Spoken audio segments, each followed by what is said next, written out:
We are here in a public place. I came here for the primary purpose of making an outline for some of the most precious, special friends that I've met most recently. Mr. JJ and Lamont and the amazing mother who makes motorized bicycles, and the Abrahammer family, and all the single moms and women, all the women that have been around. This is the first 5 chapters of the Family Freedom Party Handbook, a new way of looking at communion. Okay, chapter 1 is 3 habits. Now this is the first 5 chapters are chapters that any non-religious person could do as habitual practice in their home and in their lives that would be very satisfying. Very happy, very satisfying. Yes, sir, yes, ma'am. 3 habits.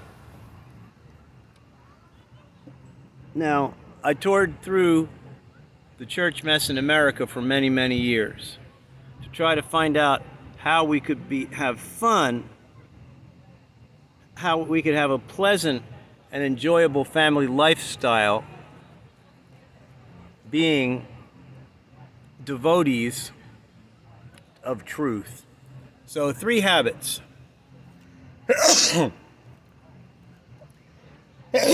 Chapter 1, 3 habits. Family songs, fix the world with positive words, and gather names of suffering people.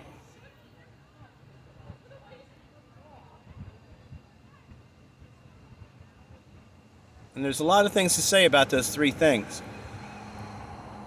I was literally refreshed and my heart was open to truth because of a lot of powerful, cheerful singing.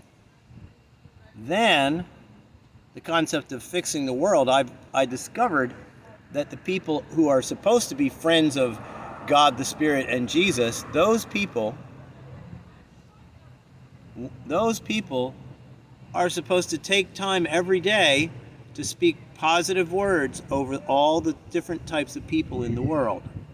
That's the most important thing of the day. And then as you go through the day, you can gather the names of people that are going through a tough time in order to use your positive words. In order to use your positive words to actually send power to and refresh those suffering people. 3 habits, chapter 1. Chapter 2, 2 tools. A special box and special fabric. Now this might sound completely weird, but if you go to a thrift shop or an antique store and you buy if you buy a special beautiful box, when you go to the store, you're not going to get stuff for yourself. You're going to gather names of suffering people and say, hey, can we send good energy? Can we send positive life change to somebody that you're concerned about? So you take the first name, just first names of suffering people, and you put them in your special box at home. And then, in the times when you're singing and fixing the world with positive words, in the times when you're singing and fixing the world with positive words, you put some special fabric on your shoulders because you're having a special time. And we, the human beings, are the beautiful temple of God. God lives inside of us. The Spirit lives inside of us. Even if you don't believe in God, you can do these things and they will affect you and they will affect the world. Now, chapter 3 is a key point.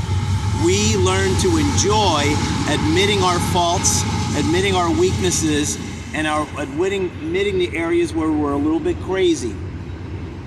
or we have personal insanity areas. We learn to enjoy admitting those things. Then chapter 4 is another key, dealing with the devices. Okay, you write down on the wall a list of ways that the devices can fool around with your mind and distract you and cause you to mess up your relationships, or cause you to be too obsessed with like a game or a habit or a hobby. Dealing with the devices is chapter 4. That's a long, detailed thing we can have some fun with and be real with it to help one another not go so crazy or be so messed up by our devices. And then chapter 5 is 2 exercises. Exercise 1 is thank you times. And that we got to take a whole description of what the thank you time is. And also flexing your muscles and the Kegel exercises, which are really, really good for your self-control and your health. So that is chapters 1 to 5. And these are all things that are focused on appealing to non-religious people who don't want to use all the churchianity words and the religious words, but just do the basics of caring for ourselves, unifying as a family, caring for others, and really looking out for the areas where that we need to maintain ourselves. Then, after chapter 5, chapter 6 is a chapter that's basically called God equals conscience. In Romans chapter 2, it says that God, the strongest spirit, the creator, the spirit of loving kindness, the life giver who loves every human being, that spirit is looking at what you're doing with your conscience. And in that Romans 2, it says, there are people who are atheists, people who are not focused on God at all, who operate their life by conscience in a way that the God spirit actually approves of. Even if they don't believe in God, they're actually doing things by their conscience in a way that's good and right and decent. And then there's other people who claim to be friends of God who are actually disobeying the things that he requested. And the statement is, how is God going to judge if the people who claim to be friends with him are misbehaving and the people that stay away from him are actually behaving properly? How is God going to judge? It's a rhetorical statement in Romans 2. Then, next, chapter 7, this is the transition point. The question is there a supernatural visitor? Is there an invisible friend who is a rescuing spirit? And then chapter 8, you look at the proofs that there may actually have been a supernatural visitor to the human realm who is currently still interacting with humans in a very powerful way, a person who actually has the ability to put supernatural powers on regular, unenlightened peoples. So, JJ, LP, the man with 2 sons who need some training, and all of the moms and women. This is just the beginning of how to run a happy life that is friends with the rescuing spirit. Even if you're in an atheist mode, there are things that you can do that actually help you stay refreshed and stronger and more motivated and more clear-minded and a better helper to your friends and your loved ones and your children. Peace be with you.